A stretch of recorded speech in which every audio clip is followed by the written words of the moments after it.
देश के गृह मंत्री अमित शाह का बचपन का नाम क्या था? सवाल अटपटा है, मगर जवाब ज्यादा दिलचस्प है। मीडिया के खास कार्यक्रम में खुद अमित शाह ने अपने निकनेम के बारे में बताया है। उनके दुलार का नाम उनकी आंटी ने रखा था, क्योंकि वह शरद पूर्णिमा के दिन पैदा हुए थे। न्यूज 18 के कार्यक्रम में गृह मंत्री ने बताया कि बचपन में वह पूनम के नाम से जाने जाते थे। उन्होंने बताया कि इस नाम के पीछे कोई रहस्य नहीं है। गांव में बच्चों का नाम इसी तरह रखा जाता था। बुआ ने मन्नत मानी थी कि 5 साल का होऊंगा तब नाम तय किया जाएगा।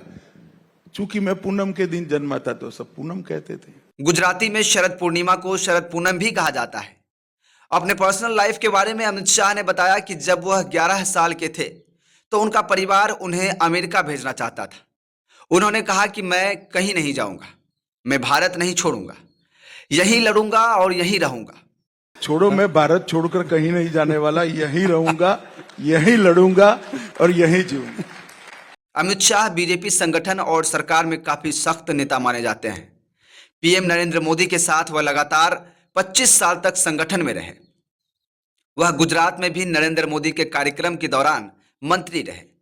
2014 के लोकसभा चुनाव में अपनी रणनीति से शाह ने यूपी समेत पूरे देश में बीजेपी को एक ऐतिहासिक जीत दिलाई है। 2019 में दूसरी बार बीजेपी को पूर्ण बहुमत मिला तो कश्मीर से अनुच्छेद 370 हटाने, सीएए जैसे कानून लागू करने के लिए बतौर गृह मंत्री अमित शाह को कैबिनेट में शामिल किया गया। बता दें, राजनीतिक हलकों में यह माना जाता है कि अमित शाह प्रधानमंत्री नरेंद्र मोदी के सबसे भरोसेमंद नेताओं में से शामिल हैं। पीएम मोदी से रिश्ते और केमिस्ट्री पर अमित शाह ने कहा कि हम एक दूसरे के लिए योगदान करते हैं। वह लक्ष्य निर्धारित करते हैं तो मैं उसे हासिल करने की कोशिश करता हूं। वह हमें बेहतर बनाने में मदद करते हैं। उन्होंने कहा कि हमने लंबे समय तक एक साथ काम किया है, इसलिए एक दूसरे के काम के करने के तरीके को, उनके विचार को और उनके स्वभाव को हम जानते हैं। उन्होंने कहा कि हमें अपनी विचारधारा के अनुसार काम करना है और हम ऐसा करते हैं, इसलिए हमारे बीच मतभेद नहीं है। वह भी अपनी विचारधारा, देश और संविधान के बारे में सोचते हैं और मैं भी यही करता हूं, इसलिए मतभेद का कोई सवाल ही नहीं उठता है। अमित शाह ने बताया कि उन्हें शास्त्रीय संगीत सुनना पसंद है और किताबें पढ़ने का शौक है।